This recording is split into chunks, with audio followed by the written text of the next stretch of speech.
No.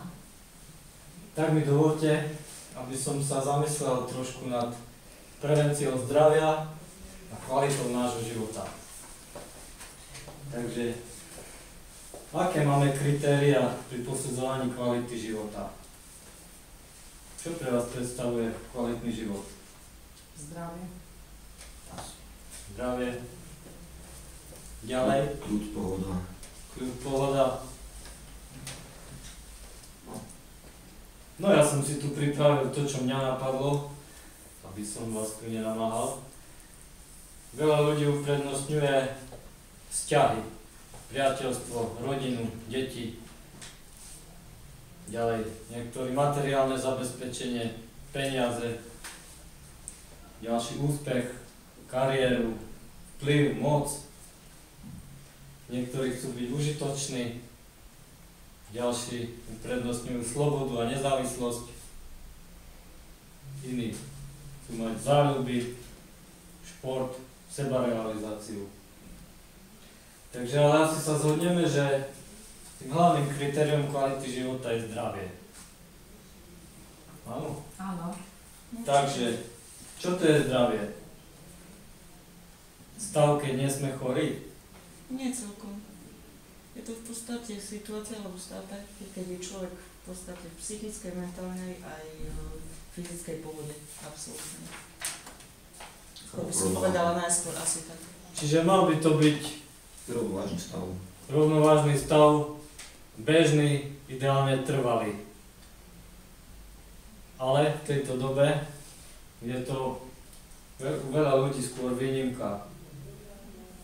Často upadajú do chorôb, potom sa zotavujú a niektorí ani nepoznajú stav trvalého zdravia. Takže keď zadefinujeme zdravie ako plnú duševnú a telesnú výkonnosť, tak by sme si mohli to premietnúť do takého grafu, kde na jednej strane je kondícia alebo výkonnosť, ako sa mení s vekom. Hej? Malé dieťa sa narodí, ešte nedokáže samé existovať na svete, ale ako rastie, jeho výkonnosť stúpa a niekde okolo 30-ky, po 30-ke dosahuje plnú výkonnosť. Potom časom vplyvmi prostredia, fyziológiou života, opotrebovanosťou, chorobami, tá výkonnosť klesá, ide to po takejto krivke a niekde po 70. roku podľa štatistik priemerný vek človeka končí. Čo sa ale deje v tejto dobe? Sedavý spôsob života, málo pohybu, nekvalitná strava, túto krivku trošku deformujú, čiže tá výkonnosť, už deti nedosahujú takú výkonnosť, napríklad v behu, ako dosahovali ich rodičia. Takže majú nižšiu výkonnosť už v mladom veku. Prúčie ich výkonnosť klesá, no ale teraz moderná medicína dokáže ten stav vylepšovať, udržovať, natiahnuť, ale v podstate vidíme, že skoro polovicu svojho života majú pred sebou, kde tá výkonnosť je slabá. Čo s tým by sme mohli urobiť? Keby sme sa starali o svoje zdravie lepšie, vedeli by sme tú krivku upraviť tak, že by tá výkonnosť klesala pomalšie, život by bol dlhší a umierali by sme relatívne zdraví. Tak je to bežne v prírode. Zvieratá, pokiaľ stratia trošku svojej výkonnosti, tak potom veľmi rýchlo ten život končí. Dosiahli to, čo na Zemi, splnili svoje poslanie, rozmnožili rod a nastupuje nová generácia. Takže, radi by sme dosiahli, myslím si, takúto krivku. Myslíte, že stojí za to zabojovať o túto časť grafu, nejak sa posnažiť, aby náš život mal vyzerať takto? No určite. Stále na to pracujem. Takže, aby nás toto nečakalo, je potrebná prevencia. Pozrime sa teraz na faktory, ktoré ovplyvňujú zdravie. Takže, Tu som nakreslil takýto kruhový graf, koláč. G-čkom som označil genetické faktory. Vplyv prírody, čo nám dali rodičia, toto veľmi nemôžeme ovplyvniť. Toto je vplyv prostredia, v ktorom žijeme. Čistota ovzdušia, kvalita pitnej vody, zamorenie a tak ďalej. S tým, čo si vieme urobiť. A ďalšia, povedzme, že 3/4 sú veci, ktoré vieme ovplyvniť. Životný štýl, to znamená, či sa pohybujeme, ako myslíme, či pozitívne, negatívne a tak ďalej. A povedzme, že polovicu tvorí strava. Takže, keď to zoberieme z hľadiska makroživín, strava sa skladá z bielkovín, tukov a sacharidov. To je niekde medzi 15 až 20%, toto je 20 až 25% a sacharidy, čo sú obilniny, ovocie a zelenina, tvoria asi 2/3 našej stravy.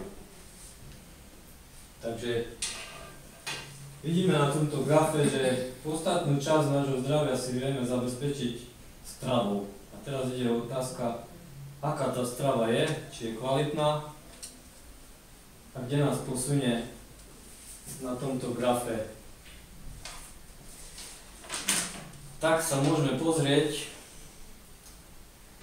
na zloženie našej stravy. Ešte by som tu rád sunul jeden graf. Tak ľahkú stupnicu od -5 do +5, kde by som vypichol extrémy. Tu by som zaradil nejakých vegetariánov, ktorí žijú v dokonalom životnom prostredí, ideál. -5, povedzme, bezdomovec, ktorý žije na odpadkoch, alkohole a tom, čo nájde. Všetci ostatní sme v tom spektre niekde medzi. To funguje na fast foode, vyprážaných veciach, nekvalitnej potrave, biela múka, mliečne výrobky a tak ďalej. Je v minuse, kto sa snaží stravovať zdravo, je v pluse. Takže skúsme hľadať zdravú stravu.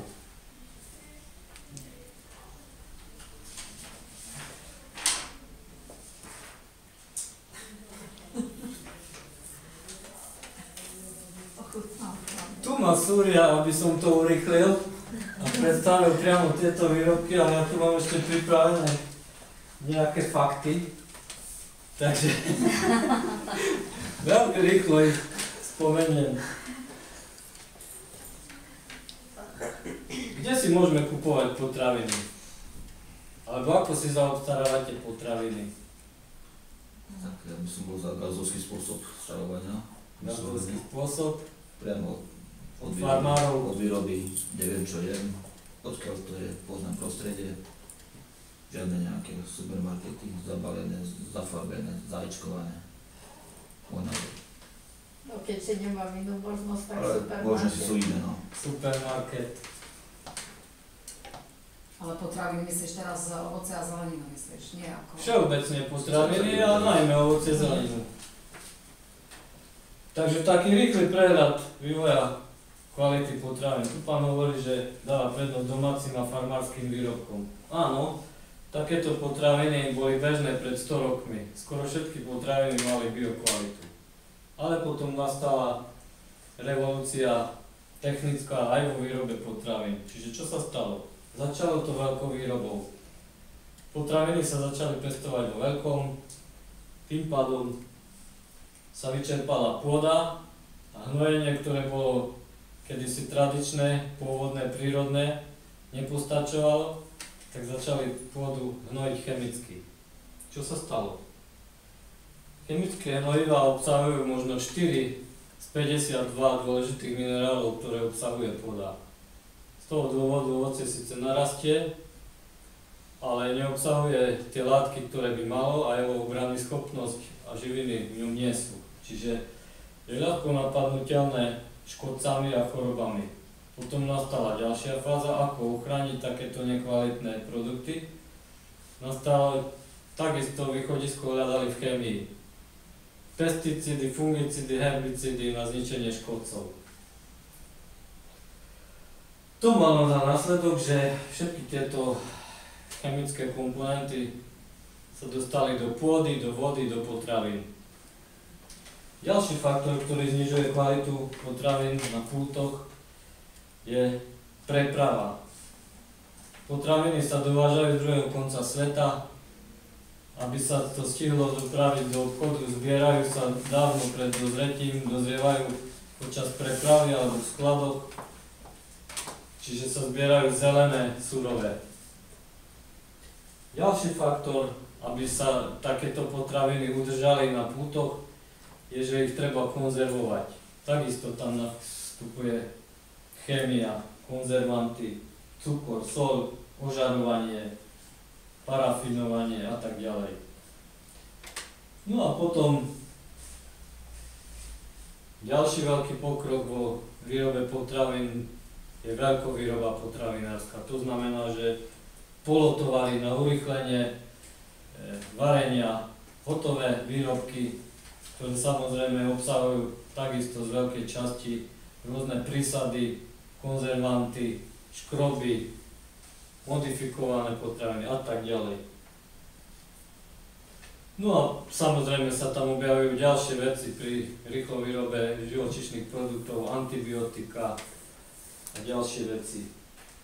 Plus na celom tom procese ešte pôsobí elektromagnetické žiarenie, ktoré je teraz rozvojom telekomunikačných technológií všade.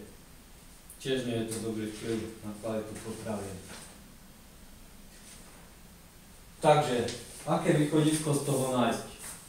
Ostať pri potravinách zo supermarketov a saturovať ten nedostatok nejakými doplnkami výživy. Aj to je cesta. Doplnky výživy, nejaké vitamíny a podobne. Lenže tie tam tiež našiel svoje pôsobisko priemysel a tie vitamíny z veľkej časti sú syntetické a umelé a ich funkcia je dosť otázna. Veľakrát môžu aj poškodiť, lebo na dobré spracovanie vitamínov telo potrebuje spustu iných látok, ktoré sa podieľajú na zabudovaní týchto látok do organizmu. Takže ja vidím riešenie cestou návratu k zdravému rozumu, ku kvalitným potravinám, ku farmárskym, ako vraví pán, alebo ku doplnkom výživy, ktoré sú postavené na produktoch z prírody, bez konzervantov, bez chémie, bez pridaných škrobov a iných látok. Ďakujem za pozornosť.